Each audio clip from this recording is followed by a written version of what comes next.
বিবি আমেনার লালাটে পূর্বেকার সে উজ্জ্বল্য এখন আর দেখা যাচ্ছে না। এতে নবীজির দাদা কান্ত উদ্বিগ্ন হয়ে বিবি আমেনাকে ডেকে জিজ্ঞাসা করলেন, কি হে আমেনা, তুমি কি জাগ্রত নাকি নিদ্রিত? মা আমেনা বলল, আমি জাগ্রত আছি। তখন তিনি তার নিকট জিজ্ঞাসা করলেন, তোমার চেহারা এতদিন যে নূর বিস্ফোরিত হচ্ছিল তা কোথায় গেল? তোমার লালাটে যেটা আর দেখা যাচ্ছে না, ব্যাপার কি মা? মা আমেনা রাদিয়াল্লাহু তাআলা আনহু বললেন, আব্বা, ওই নূর তো আমার ছিল না, তা যার ছিল সে তো এইমাত্র আমার গর্ভ হতে ভূমিষ্ঠ হয়েছে। নবীজির দাদা বললেন, তবে সে মেহমানীয় পরম মানিককে আমার নিকটে দাও, আমি দেখে চক্ষু শীতল করি। আর তখন জবাবে আমেনা রাদিয়াল্লাহু তাআলা আনহু বললেন, আব্বা, একটু ধৈর্য ধরুন, আপনি তো শিশুর দাদা, সবসময় তাকে দেখতে পারবেন। এখন একটু অসুবিধা আছে বলে শিশুকে আপনার কোলে দিতে পারছি না।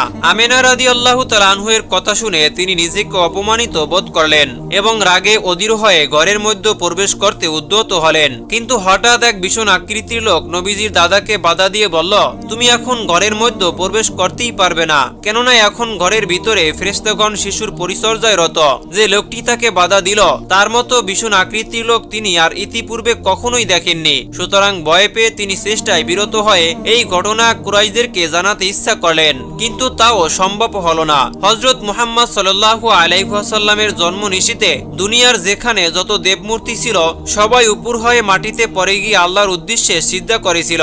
আল্লাহ পাকের প্রেরিত পুরুষের দাদা আব্দুল মুত্তালিব যে কালের একজন অতি শক্তিশালী, প্রভাবশালী, জ্ঞানী, গুণে অতুলনীয় ব্যক্তি ছিলেন। এর কিছুক্ষণ পরে নবীজির দাদাকে ঘরে যাওয়ার অনুমতি দেওয়া হলো। তিনি সাথে সাথে পুত্রবধূর ঘরে আগমন করে নবজাতক শিশুকে দুহাতে জড়িয়ে ধরে পবিত্র কাবায় প্রবেশ করেন এবং শিশুটির নাম রাখেন মুহাম্মদ। সমগ্র আরবে আর কারো এমন কোনো নাম ছিল না যার অর্থ সর্বোচ্চ প্রশংসিত।